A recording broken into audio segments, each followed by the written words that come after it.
E aí, hoje estamos retornando às nossas atividades, a nossa aula de História, 4º ano, tá certo? E vamos falar hoje sobre as grandes navegações. Então, as grandes navegações como um todo, vocês vão lembrar. Então, como foi que os portugueses chegaram ao Brasil? Né? Foram através dos processos das grandes navegações, porque eles usavam as grandes embarcações, navios e caravelas, né? Como eram chamadas na época. Então, hoje a gente vai falar sobre essas grandes navegações para que vocês conheçam um pouco mais a fundo o tema, tá ok? Então, vamos analisar nosso objetivo de aprendizagem e nossas habilidades da Base Nacional Comum Curricular.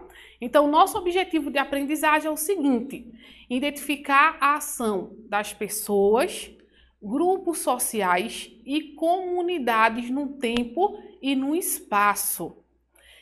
E a nossa habilidade da Base Nacional Comum Curricular é identificar as mudanças e permanências ao longo do tempo, discutindo os sentidos dos grandes marcos da história da humanidade, reconhecendo-os como convenções políticas da escrita da história, usados como referenciais construídos pelos historiadores ao longo do tempo, né? Então, hoje a gente vai trabalhar aí as grandes navegações, tá certo? Então aí, essa é a imagem mais assim que se ocorreu aí quando os portugueses estavam chegando ali, ó, no litoral, né? E a visão dos grupos indígenas que se encontravam naquela região foi essa daí, das grandes embarcações, tá certo? Então, a gente vai ver aqui, ó, as grandes navegações foi o nome dado às viagens que os europeus fizeram entre 1400 e 1600. Essa questão aqui das grandes navegações e esses períodos que foram colocados, ele tem muito a ver a relação do descobrimento, como é falado, né? Descobrir, chegar em novas áreas, em novas terras. Então, esse processo de grandes navegações se deu nesse período, que é o período pelo qual grandes áreas ainda não tinham esse domínio e essa chegada de outros povos, principalmente o povo advindos lá da Europa, tá certo? Então a gente vai poder perceber aqui esse processo de grandes navegações. Então vejam só, este aí era o mapa utilizado pelos navegadores europeus. Observem direitinho aí, certo? Esse mapa. Então você vai dizer assim, mas professor, esse mapa ele não tem nada a ver com o contorno que a gente tem hoje do planeta Terra, do globo terrestre. Mas realmente não tem. Por quê? Porque eles não tinham artefatos suficientes para construir e colocar ali no mapa da maneira específica como a gente tem hoje, porque a tecnologia hoje, né, como um todo, ela ajuda diretamente na construção dos mapas. Então, das imagens, a gente pode ver aqui, as imagens de satélite, elas dão um aparato muito amplo para quem está construindo e trabalhando os mapas. Então, mas para a época ali, né, esse era o contexto que ele tinha em relação ao contorno da Terra. Então ele desenhou ali onde seria a Índia, a Líbia, então os países ali que ele já tinham o conhecimento. Então foi feito por Ptolomeu, geógrafo e astrônomo, tá certo? Então, quais os motivos das grandes navegações, né? Então, os povos buscavam uma nova rota marítima para o Oriente, que assim eles chamavam na época, depois que Constantinopla, que era o local onde eles tiravam todas as especiarias, principalmente, que as especiarias na época, eles tinham um valor aquisitivo muito alto, tanto para a questão das vendas, em relação às rotas que eles faziam para pegar essas mercadorias. Então isso fazia com que a aquisição desses produtos, tanto de especiarias como os tapetes também e outros artigos de luxo. E daí, perdemos a nossa rota principal, que era a rota conhecida. Então, professor, o que é uma rota conhecida? Então, você vai sair da sua casa e precisa ir ao centro da nossa cidade. Então, você já tem uma rota conhecida. A rota é o caminho, né, que você vai. Então, você saiu da sua casa, vai chegar à parada de ônibus e já vai conhecer o percurso. Mas, naquele período, eles viviam em lutas constantes por conta que o poder aquisitivo, o dinheiro, então essas especiarias elas eram muito disputadas pelos povos europeus. E daí, quando Constantinopla foi tomada pelos turcos, as pessoas ficaram sem a rota que eles já conheciam para buscar as especiarias e tapetes e os artigos que ali eles sempre vendiam. Então, o que aconteceu? Vamos procurar uma nova rota. Então, para você seria o quê?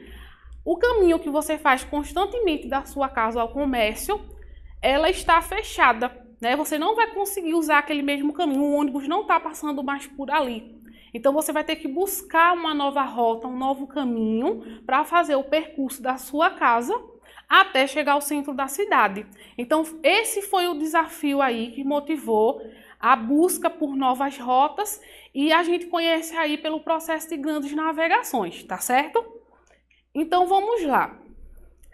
Como conseguir uma nova rota para as Índias? E aí, como conseguir esse novo caminho? Como é que a gente vai conseguir fazer esse processo? Então, eles criaram essa expectativa, né? E veio essa grande interrogação.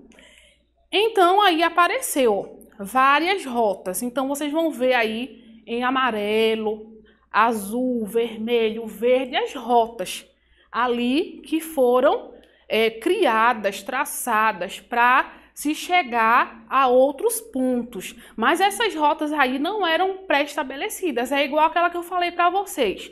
Eles perderam a rota principal e tiveram que ir em busca de um novo caminho. Então, vocês podem ver ali, ó, que quando o pessoal sai lá de Lisboa, a gente vai ver que a rota azul, ela tem uma rota diferente da amarela, diferente da vermelha. Então, isso tudo faz com que essa construção aí de rotas fosse levando à chegada em outras áreas que não eram as Índias, tá certo? Então, a solução que eles encontraram foi justamente ali, como eu mostrei na imagem que esqueci para mostrar para vocês, foi encontrar novas rotas pelo Oceano Atlântico. Então, ali por onde está passando todos os pontos em azul, amarelo e vermelho, foram as rotas buscadas através do Oceano Atlântico, certo? Que é o oceano que banha nosso território. Então, mas existiam ali a questão dos perigos a serem enfrentados. E o que deixa a gente assim mais analisar essa questão desses perigos é porque tinham os perigos que eram reais e tinham os perigos que eram criados pela imaginação dos povos da época. Então, um dos pontos que eu vou colocar mais adiante para vocês é que esses povos eles tinham uma concepção de que a Terra era quadrada. Então, imagine, a Terra era quadrada. Então, eu estou lá na minha embarcação, na minha caravela, eu estou buscando uma nova rota, mas eu corro o risco de a qualquer momento as minhas embarcações chegarem ao ponto final ali, que se a Terra for quadrada, então o mar vai criar um formato, então ali eu vou, infelizmente, cair ali, porque no final, quando você analisa um espaço quadrado, então você está ali no espaço analisando ali, você está andando, vamos trocar para vocês entenderem, tá certo? Então, as grandes embarcações estavam no oceano, eu estou andando no espaço. Mas chega uma área que para eles ali era quadrado, tá certo? Então, ia chegar ao final. Então, como é que ia ser quando eu chegasse a esse encontro ao final da Terra que para eles era quadrado? Então, tinha essa questão e tinha outras também, tá certo? Que era impressionante de analisar. Eles tinham os perigos que eram imaginários. Aí, ó, eles acreditavam que a Terra era quadrada, certo? Aí falava-se que na altura da linha do Equador as águas ferviam, incendiando os navios. E na gravura eles diziam que tinham o quê? Serpentes marinhas. Um dos monstros que contava-se infestava o Oceano Atlântico. Então todas essas questões para as pessoas que viviam dos processos das grandes navegações, existiam esses perigos imaginários, entenderam? Então eles acreditavam que a Terra era quadrada, outros julgavam que ela era achatada como uma pizza. Então falava-se que na altura, na linha do Equador, as águas ferviam incendiando os navios. Então imagine quantas questões precisavam ser ali criadas de estratégias para que eles não passassem por tudo isso, porque, de certa forma, para a época era um perigo imaginário, mas que eles tinham medo, né? Então, assim, independente, é imaginário, a gente sabe que hoje não é dessa forma, a Terra é redonda, ela não tem formato de pixel, nem tampouco é quadrada, mas para os estudiosos da época isso não tinha comprovação, tá certo? Então, esses eram alguns dos perigos aí imaginários para quem realizava o processo das grandes navegações. E também acreditava-se que a Terra era plana e que o oceano terminava em um abismo sem fim. Esse já era uma outra teoria que existia. E que os grandes oceanos eram povoados por monstros e serpentes marinhas. Então isso aí é toda uma questão que também eu optei por colocar aqui para vocês percebessem os perigos imaginários que existiam a questão das grandes navegações. Então, além desses perigos imaginários, né, existiam os perigos reais, né, que os navegantes tinham pela frente, que também não eram poucos. Então, os ventos, a ameaça de encalhar em algum ponto, eles não conheciam as rotas que estavam fazendo, então ele poderia ficar encalhado. Esse contato da chegada com povos e lugares estranhos, então, quem é aquele povo, né? Que local eu estou? E também a questão da fome e sede nos navios, porque muitas vezes eles se organizavam para fazer uma viagem de 60 dias. Mas o que acontece? A rota ali não estava pré-estabelecida, essa viagem podia se prolongar por mais tempo e o que estava ali pré-estabelecido de alimentação e água vai acabando. Então aquele estoque vai acabando. Então esses eram os perigos reais enfrentados nesse período das grandes navegações, tá certo, pessoal? Então, aqui um pouco das especiarias que eu coloquei para vocês. Então, as especiarias eram produtos utilizados para colocar em alimentos, né, como se fosse, a gente chama temperos, tá certo? Então, por que as especiarias eram tão cobiçadas ao ponto dos europeus enfrentarem tantos perigos? Então, assim, eles enfrentavam tantos perigos para conseguir principalmente essas especiarias que estão aí nas imagens. Mas por quê, né? Eles faziam isso. Então, essas especiarias assim chamadas, elas eram utilizadas para conservar os alimentos.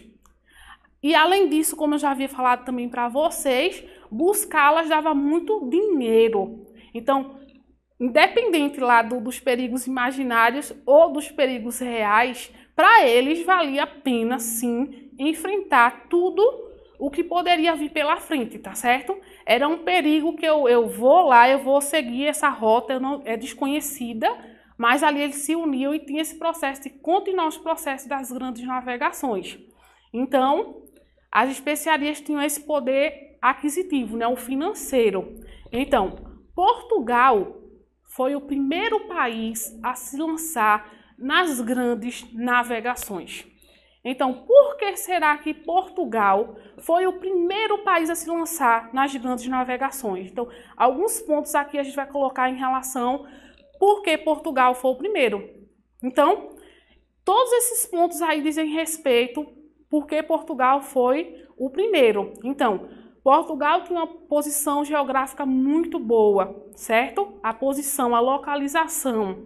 Então, tinha uma burguesia aliada ao rei, que estava ali disposta a gastar, a investir no comércio marítimo. Eles tinham dinheiro, tá certo?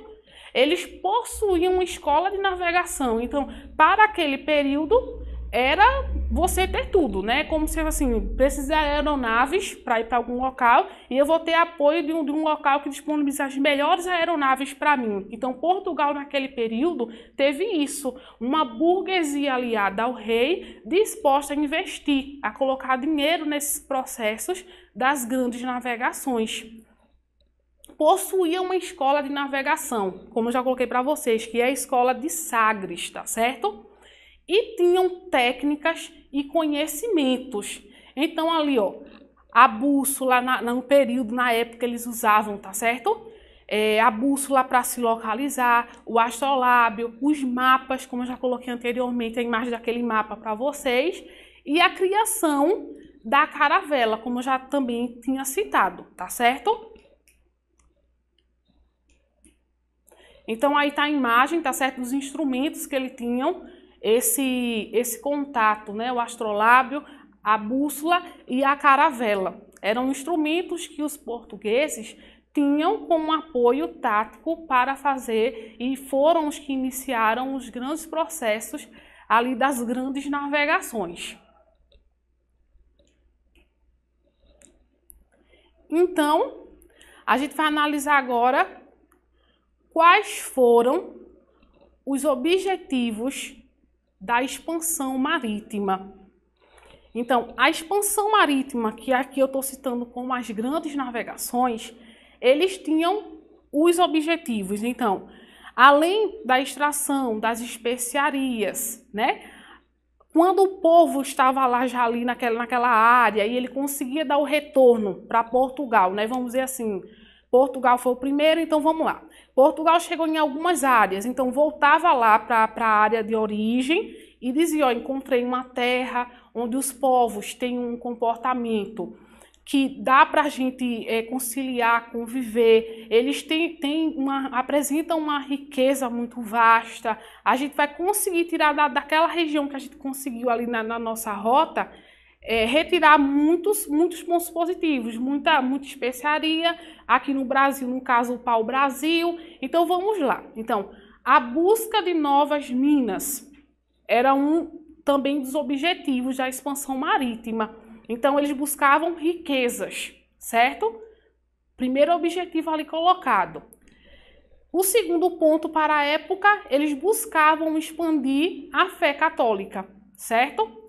Então, quando a gente fala nesse sentido da expansão da fé católica, a gente sabe, né? Quando os jesuítas chegaram no Brasil, eles trouxeram essa questão da religiosidade, a religião católica, tanto que a gente pode analisar a questão das nossas primeiras escolas, né? Tem toda uma influência jesuíta também. A busca por especiarias e artigos de luxo, que eu já expliquei para vocês em outros pontos. E principalmente as novas terras, porque quando a gente fala em questão das novas terras, o que é que a gente vai conseguir destacar como principal? Quando iniciou e porque eram as grandes navegações naquele período, é porque grande parte das áreas territoriais, né, que hoje é plenamente conhecida pelo povo, não eram todas, como eu posso colocar para vocês. Essas novas terras, nesse sentido, elas não tinham um conhecimento vindo de outras regiões. Então, as pessoas que vinham da Europa, quando chegavam em regiões, em locais que não havia exploração, certo, do local ainda, eles faziam o quê? Eu descobri aquela área, aquela terra agora é minha, e passava a ter uma influência direta sobre tais regiões. Então, a Europa como um todo, e a Espanha e Portugal, eles fizeram por um tempo até uma divisão, certo? Essa área aqui é minha e aquela área ali é tua, né? Mas com o tempo e o aumento das grandes navegações, outros povos começaram a criar os conflitos para também ter direito à exploração de todas as riquezas. E isso foi ocasionando com que a gente analisasse, porque como eu coloquei aí como objetivos, mais adiante a gente vai ter, eu vou falar para vocês um pouquinho das consequências, tá certo? Então, quando eu falei dos objetivos aqui sobre cada ponto, a gente também precisa analisar a questão das consequências, o que foi que ocasionou as grandes navegações, a expansão marítima e a chegada desses novos povos. Hoje a gente pode trabalhar como um todo que a gente tem uma cultura diversificada, certo? Como eu coloquei na nossa aula anterior. Nós temos uma diversidade muito grande cultural, advindo desses povos que aqui chegaram. Mas só que a maneira como as terras foram ocupadas, a maneira como o povo africano foi explorado, principalmente aqui colocando o exemplo do nosso território, o que é que a gente consegue perceber? Que as consequências elas foram muito também negativas, certo? porque tudo foi de certa forma forçado. Então, a questão da cultura, dos povos, então não houve esse respeito cultural. Então, a relação da retirada das especiarias e de todos os produtos, eles eram feitos de maneiras forçadas, certo? Então, as brigas constantes, os conflitos que eram criados entre os diferentes povos que tentavam dominar alguma área de alguma forma, e os povos que aqui já habitavam ou habitavam outras áreas, os conflitos faziam com que muitas pessoas elas morressem nas batalhas. Então, isso a gente também deve conotar como um dos processos que geraram consequências às grandes navegações. Então, aí, desse processo todo das grandes navegações, trazer para vocês, que vocês analisem a questão, tá certo? Das embarcações, das rotas comerciais, dos produtos que eram retirados e por que era importante nesse momento ali para eles essas rotas, porque as rotas eram desconhecidas, certo? Então, se as rotas eram desconhecidas, a gente estava ali numa luta constante por descobrir novos locais.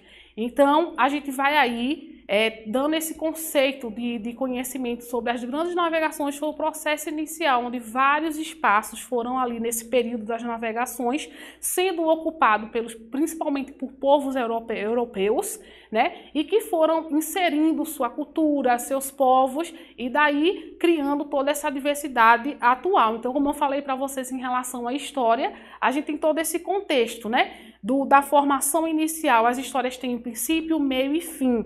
A nossa história social como um todo, ela está em constante movimento. Então, a gente não pode conotar um fim para a história da formação da nossa sociedade, mas a gente pode analisar hoje e estudar como se iniciou, como foi acontecendo cada etapa, e hoje a gente está construindo novas partes da nossa história, tá certo?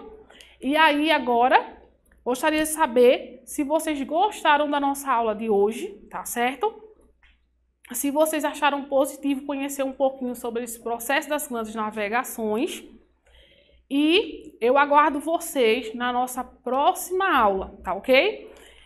E aí, deixar uma mensagem para vocês, né? Levando essa questão da nossa diversidade, que ninguém é igual a ninguém e todos somos muito especiais. Então, assim, todo aluno, para a gente, ele tem um significado único. Então, cada criança, cada aluno, cada família que participa ali ativamente na construção, em todo esse processo da nossa aprendizagem, a gente vai conseguir, né, ali conciliar essas trocas. Então, é muito importante que a gente consiga, ok?